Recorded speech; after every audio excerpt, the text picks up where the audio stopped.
Hello students, welcome to mass R the study point. आज के इस वीडियो में हम करेंगे 13 जून की करंट अफेयर्स। तो चलिए वीडियो को शुरू करते हैं ज़्यादा विलंब ना करते हुए। तो पहले क्विज देखेंगे जैसा कि हम हमेशा करते हैं।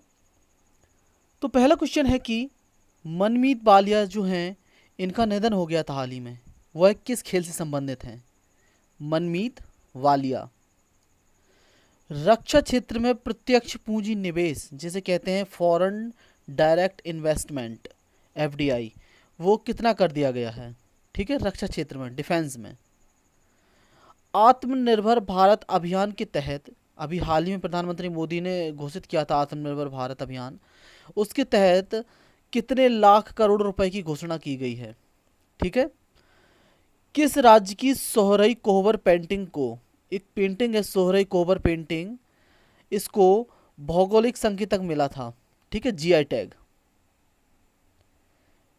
नेक्स्ट है, हाल ही में सीबीएसई ने किस नाम से एक मोबाइल ऐप लॉन्च किया है? सीबीएसई ने डिफेंस इंटेलिजेंस एजेंसी जिसे बोलते हैं DIA, इसके निदेशक डायरेक्टर जनरल के रूप में किसे नियुक्त किया गया था? ठीक है। शादी भाग्य ये स्कीम, ये भारत के किस राज्य की स्कीम है? शादी भाग्य। डॉक्टर MS स्वामीनाथन अवार्ड से किसे सम्मानित किया गया था? Doctor MS Swaminathan award. तो हम चलो इनके आंसर देख लेते हैं हम। मनमीत बालिया ये टेबल टेनिस प्लेयर थे और टेबल टेनिस के चैंपियन भी रह चुके थे, टेबल टेनिस। ठीक है।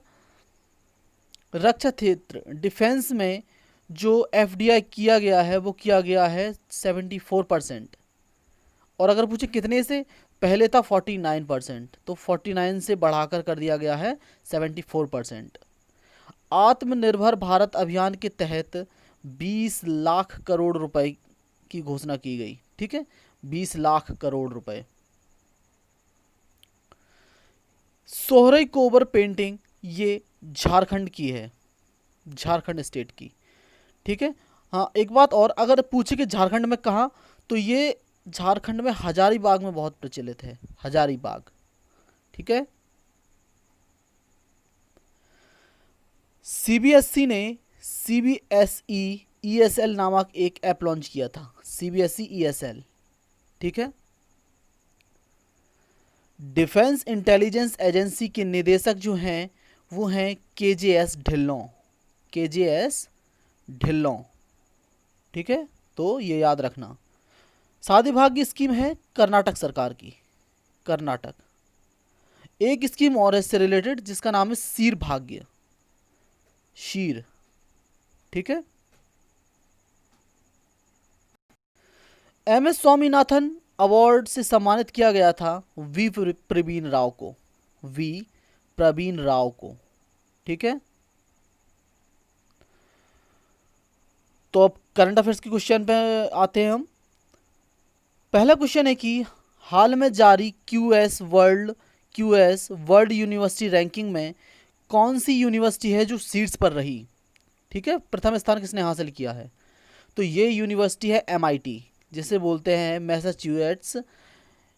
Massachusetts university. ठीक है, मैसाचुसेट्स यूनिवर्सिटी है ये। और ये है कहाँ पे? ये है US में। ठीक है, US में। इसमें देखो, अगर आपसे पूछे सेकंड पे कौन सी यूनिवर्सिटी रही थी, तो सेकंड पे जो यूनिवर्सिटी रही थी वो रही थी स्टैनफोर्ड यूनिवर्सिटी। ठीक है, फर्स्ट पे MIT, सेकंड पे स्टैनफोर्ड यूनिवर्सिटी और थर्ड पे है हार्वर्ड यूनिवर्सिटी। ठीक है, तो ये याद रखना QS वर्ल्ड यूनिवर्सिटी रैंकिंग में। और मैंने कल बताया था आप लोगों को, एक NIRF रैंकिंग जारी की गई है जो जारी की जाती है MHRD मिनिस्ट्री के द्वारा, नेशनल इंस्टीट्यूशन रैंकिंग फ्रेमवर्क। ये इसमें जो इंस्टीट्यूट अगर आपसे पूछे तो वो था IIT मद्रास, कि प्रथम स्थान पर कौन सा रहा था, तो IIT मद्रास। और यूनिवर्सिटी पूछे तो IISc बेंगलोर, जिसे बोलते हैं Indian institute of science Bangalore. और अगर कॉलेज पूछे तो मिरांडा कॉलेज, मिरांडा कॉलेज। ठीक है। और एक बात और, इसी QS वर्ल्ड यूनिवर्सिटी रैंकिंग में अगर आपसे पूछे कि भारत का क्या स्थान है, तो भारत का स्थान है IIT बॉम्बे आया है कितने स्थान पे? यह आया है 172 स्थान पे। ठीक है, तो ये याद रखना। इसमें 8 यूनिवर्सिटी शामिल की गई हैं भारत की। ठीक है, 8। अगला है, हाल ही में किसे उड़ीसा हाई कोर्ट का न्यायाधीश नियुक्त किया गया है? तो उड़ीसा हाई कोर्ट का न्यायाधीश नियुक्त किया गया है सावित्री राठौर को। ठीक है, ये न्यायाधीश हैं, मुख्य न्यायाधीश नहीं, ये याद रखना। मुख्य न्यायाधीश कौन है? M Rafiq, M Rafiq. और उड़ीसा सरकार में जो सीएम है वो कौन है? नवीन पटनायक। इनको पीटा के द्वारा हीरो टू एनिमल अवार्ड दिया गया था। क्यों? क्योंकि इन्होंने जो एनिमल्स हैं उनके लिए अलग से फंड जारी किए थे कोरोना वायरस की स्थिति में। ठीक है, और वंदे उत्कल जननी को इन्होंने राज्यगान घोषित कर दिया है, ये भी याद रखना। और यहाँ पहल चलती है, मो बस सर्विस है, मो प्रतिभा पहल है, तो ये कुछ पहल हैं। कालिया और पीठा स्कीम थी उड़ीसा की, तो ये भी याद रखना आप। सिमलीपल, सतकोसिया यहाँ टाइगर रिजर्व हैं। और अगर आपसे पूछे गवर्नर कौन है, तो गवर्नर यहाँ के गणेशी लाल। पूर्वी नौसेना कमान के जो चीफ बनाए गए हैं, चीफ ऑफ स्टाफ, वो कौन बनाए गए हैं नए? पूर्वी सेना कमान, जिसे बोलते हैं ईस्टर्न नेवल कमांड, ईएनसी, ये बनाए गए हैं कौन? ये बनाए गए हैं विश्वजीत दास गुप्ता, वाइस एडमिरल विश्वजीत दास गुप्ता। ठीक है, देखो नेवल कमांड 3 है इंडिया में, 3 हेड ऑफिस हैं इसके। कौन कौन से? एक तो है ईस्टर्न नेवल कमांड, ध्यान से देखना, ये बहुत पूछे जाते हैं। ईस्टर्न नेवल कमांड, इसका हेडक्वार्टर कहाँ है? विशाखापट्टनम, जिसे हम बाईजैक भी बोलते हैं, विशाखापट्टनम में, जिसके हेड बनाए गए हैं कौन? विश्वजीत दास गुप्ता। और एक है वेस्टर्न नेवल कमांड, जिसका हेडक्वार्टर है मुंबई में, मुंबई। ठीक है, इसके हेड हैं अजीत कुमार। और एक और है जिसका नाम है सदर्न नेवल कमांड, जिसका हेडक्वार्टर है कोची में, कोची।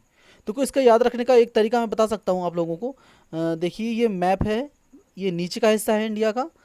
तो इसमें अगर आप ये ऐसे बनाओगे, ये तीर आप अगर इसमें दिखाओगे कि ये क्या है आपका, ईस्ट, वेस्ट, नॉर्थ और ये साउथ, तो इसमें आप देखोगे कि ईस्ट साइड में आपका पड़ेगा क्या? विशाखापट्टनम। ठीक है, इधर पड़ता है विशाखापट्टनम कुछ, तो विशाखापट्टनम हो गया आपका ईस्टर्न कमांड का। ठीक है, और आपसे पूछे बेस्ट, तो बेस्ट में पड़ता है आपका मुंबई, मुंबई, तो ये बेस्ट का हो गया। और साउथ का केरल आता है यहाँ पे, तो केरल में ही है कोची, तो ये साउथ का हो गया। तो आप ऐसे याद रख सकते हो। ठीक है, और एक बात और, अगर आपसे पूछे नेवी के हेड कौन है, नेवी, इंडियन नेवी के, तो ये है करमबीर सिंह, करमबीर सिंह। और इंडियन नेवी ने एक वो चलाया था मिशन, जिसका नाम है समुद्र सेतु, समुद्र सेतु ऑपरेशन चलाया था, जिसके तहत आईएनएस जलस्व और आईएनएस मगर गए थे, तो ये भी याद रखना। अगला है, हाल ही में किसे वर्ष 2020 के विश्व खाद्य पुरस्कार से सम्मानित किया गया है? World food prize, world food prize दिया गया है डॉक्टर रतन लाल को। ये है डॉक्टर रतन लाल 2020 के, ये इंपॉर्टेंट है, याद रखना। ठीक है, और ये है कौन? ये है मृदा वैज्ञानी। ठीक है, सॉइल साइंटिस्ट, मृदा वैज्ञानी हैं। तो ये पुरस्कार कब से चलाया जाता है? ये पुरस्कार चलाया गया है 1987 से। ठीक है, 1987, और ये दिया उस व्यक्ति को जाता है जो खाद्य की गुणवत्ता, मात्रा और उपलब्धता को बहुत ही हाई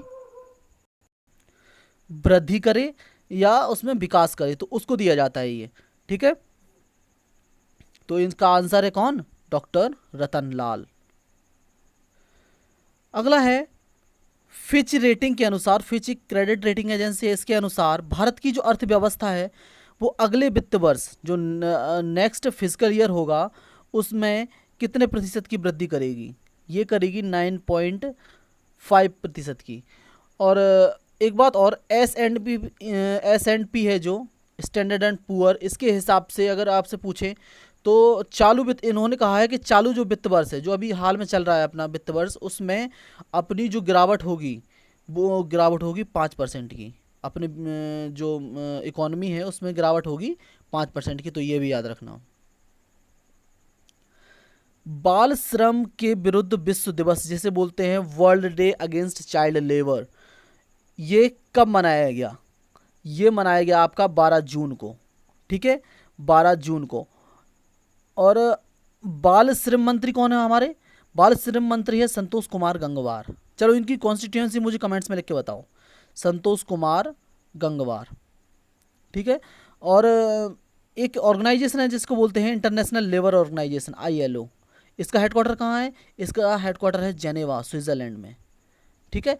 जेनेवा स्विट्ज़रलैंड में इसका हेडक्वार्टर है। और ये UN की एक संस्था है, ये भी याद रखना। एक बात और, ILO को 2019 में 100 साल पूरे हो गए हैं, 100 साल, ठीक है, तो ये भी याद रखना। अगला है कि हाल ही में आनंद मोहन जुत्सी जो हैं, इनका पूरा नाम है आनंद मोहन जुत्सी गुलजार दहलवी का निधन हो गया है। यह एक प्रसिद्ध क्या थे? यह एक प्रसिद्ध कवि थे, ठीक है। और कौन से कवि थे? ये उर्दू कवि थे एक, ठीक है। और ये जो विज्ञान की दुनिया नामक एक, साइंस की दुनिया नामक एक वो आती थी मैगज़ीन, उसके ये एडिटर भी थे, जो सरकारी मैगज़ीन थी, ठीक है। पहली सरकारी उर्दू मैगज़ीन थी, पहली उर्दू मैगज़ीन, ठीक है, विज्ञान की। तो उसके ये एडिटर भी थे और ये मैगज़ीन आती थी 1975 में गवर्नमेंट ऑफ इंडिया की, तो ये भी याद रखना। और पिछले क्वेश्चन से एक बात और याद रखना कि जो चाइल्ड लेबर है उसका आर्टिकल क्या है इंडिया में? उसका आर्टिकल है आर्टिकल 24 के तहत, ठीक है। ये कहा गया है कि 14 साल से कम उम्र के बच्चे बाल श्रम नहीं कर सकते हैं, ठीक है, तो ये भी याद रखना। किस IIT संस्थान के छात्रों ने एक मोबाइल ऐप फ्लाई जी, ठीक है, फ्लाई जी का मतलब फ्लाई इजी बेसिकली, विकसित किया है? ये किया है IIT गुवाहाटी ने, गुवाहाटी के छात्रों ने। और गुवाहाटी में ही स्थित है कामाख्या मंदिर, जिसमें लगता है अम्बुबाची मेला। क्या? अम्बुबाची मेला। ये बहुत फेमस मेला है, बहुत आता है अम्बुबाची मेला। अम्बुबाची मेला गुवाहाटी के कामाख्या मंदिर में। कामाख्या मंदिर भी बहुत फेमस है, पूछ लेते हैं कामाख्या मंदिर कहाँ है, ठीक है। और गुवाहाटी में ही पहला तेल संग्रहालय भी बना था, पहला तेल संग्रहालय, ठीक है। और गुवाहाटी रेलवे स्टेशन पहला रेलवे स्टेशन बना था जिसको ISO सर्टिफिकेट मिला था, किसके द्वारा? NGT के द्वारा, तो ये भी याद रखना आप। गोमती मारामुथु जो एथलेटिक्स इंटीग्रिटी यूनिट ने कितने सालों के लिए प्रतिबंधित कर दिया है इनको? तो गोमती जो हैं मारीमुथु, इनको प्रतिबंधित कर दिया है 4 साल के लिए। क्यों? क्योंकि ये जो प्रतिबंधित दवाएं हैं उनका सेवन करती हुई पाई गई, क्योंकि ये अपना परफॉर्मेंस बढ़ा सकें, इसलिए तो इनको 4 साल के लिए बैन कर दिया गया है। और जो आपकी ये है एथलेटिक्स इंटीग्रिटी यूनिट, ये एक संस्था है किसकी? वर्ल्ड एथलेटिक्स की, वर्ल्ड एथलेटिक्स, जिसका पहले नाम था, अब नाम चेंज हो गया है IAAF, international athletics association federation, ठीक है, IAAF, ठीक है। तो इसका नाम था पहले ये, अब हो गया है वर्ल्ड एथलेटिक्स। इसका हेडक्वार्टर है मोनाको में। और जो वाडा है इसका हेडक्वार्टर है कनाडा में। वर्ल्ड एंटी डोपिंग एजेंसी जो ये देखती है कि कौन प्रतिबंधित दवाओं का सेवन कर रहा है, इसका हेडक्वार्टर है कनाडा की राजधानी मॉन्ट्रियल में। National gallery of modern art ने किस ऑनलाइन ग्रीष्मकालीन कला कार्यक्रम 2020 की घोषणा की है? तो national gallery of modern art ने घोषणा की है नेमिसा की। ये है आपका नेमिसा, ओके। और ये है कहाँ national gallery of modern art? ये है दिल्ली में। नेक्स्ट है, किस देश ने अपना पहला स्कूल एक्सचेंज स्थापित करने का निर्णय लिया है?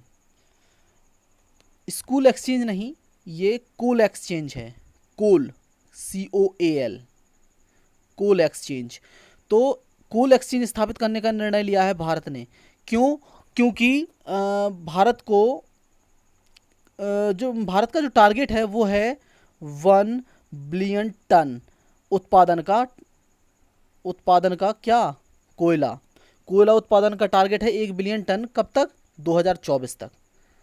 तो इस वजह से इन्होंने कोल एक्सचेंज स्थापित किया है, जिसकी वजह से प्राइवेट कंपनियां भी इसमें इन्वेस्ट कर सकेंगी और ज़्यादा से ज़्यादा कोयला उत्पादन होगा, ठीक है। और कोयला और संसदीय मामलों के मंत्री हैं प्रहलाद जोशी, जिनकी कॉन्स्टिट्यूएंसी है धारवाड़, कर्नाटक, धारवाड़ कर्नाटक, ये भी याद रखना। और आपसे पूछे इस साल का टारगेट क्या था, कितना उत्पादन का टारगेट था, तो था 710 मिलियन टन, मिलियन टन। ये इस साल का था, लेकिन इनका पूरा टारगेट है 2024 तक कितना, 1 बिलियन टन। ठीक है, और 2024 ही टारगेट है जल जीवन मिशन का, ये भी याद रखना। अब पिछले क्वेश्चन से एक बात और कि जो नॉर्दर्न कोल फील्ड है, northern coal field, northern coal field, इसने रिसर्च एंड डेवलपमेंट सेंटर बनाया है जिसका नाम है सरस, सरस, ये भी याद रखना। नॉर्दर्न कोल फील्ड है, इसने इन्होंने रिसर्च एंड डेवलपमेंट सेंटर बनाया है जिसका नाम है सरस। और कोल माइनर डे होता है 4 मई को, ये भी याद रखना। कोल माइनर डे 4 मई, क्यों, क्योंकि ये मनाया जाता है जो खदान में किसी भी कारण से मर जाते हैं या कुछ हो जाता है उनको, तो उनकी याद में कोल माइनर डे। अभी एक वो चलाई गई है एक ट्रेन, ये आपको दिख रही होगी। ये आपने बेसिकली एक ट्रेन तो देखी होगी जिसके ऊपर ये ऐसे बॉक्सेस रखे जाते हैं, लेकिन ये बॉक्सेस एक के ऊपर एक रखे हैं, डबल बॉक्सेस। ठीक है, तो इन्होंने क्या किया है, देखो ये पढ़ो, भारतीय रेलवे ने high rise over head equipment, ठीक है, चालू करके एक नया विश्व मानदंड बनाया है, जिसमें क्या होता है कि जो इंजन है ये इलेक्ट्रिफाइड है, और इसका जो मतलब इसके ऊपर जो तार होगा वो 7.57 मीटर ऊंचा होगा, जो तार होगा। ठीक है, तो ये भी याद रखना। और ये किया किसने है, पश्चिम रेलवे ने, ये भी याद रखना। ठीक है, पश्चिम रेलवे ने किया है डबल स्टैक जो कंटेनर को ले जाके। और डबल स्टैक कंटेनर ले जाने में ये परेशानी होती है कि जो इंजन है उसके ऊपर जो तार रहती है वो कैसे टच करेंगे, नहीं तो वो इसमें टच हो जाएगी आपके कंटेनर में ऊपर वाले। तो जो तार रहती है वो रहती है 7.57 मीटर ऊंची। तो ये विश्व कीर्तिमान बनाया है भारतीय रेलवे ने, और वो भी पश्चिमी रेलवे ने। ठीक है, ये बहुत बड़ी कामयाबी है, तो ये भी याद रखना। और एक बात और याद रखना कि ये चलाई जाएगी किन दो स्टेशन के बीच, ये चलाई जाएगी पालनपुर और बोटाद स्टेशनों के बीच, पालनपुर और बोटाद स्टेशनों के बीच चलाई जाएगी गुजरात में। सफलतापूर्वक इसका परीक्षण किया गया, ये भी याद रखना। अब आज के क्वेश्चंस, क्वेश्चन है कि ऑपरेशन संकट मोचन किससे संबंधित है। ऑपरेशन संकट मोचन, बिमल जालान ये समिति बनाई गई थी, इसका मुख्य उद्देश्य क्या था।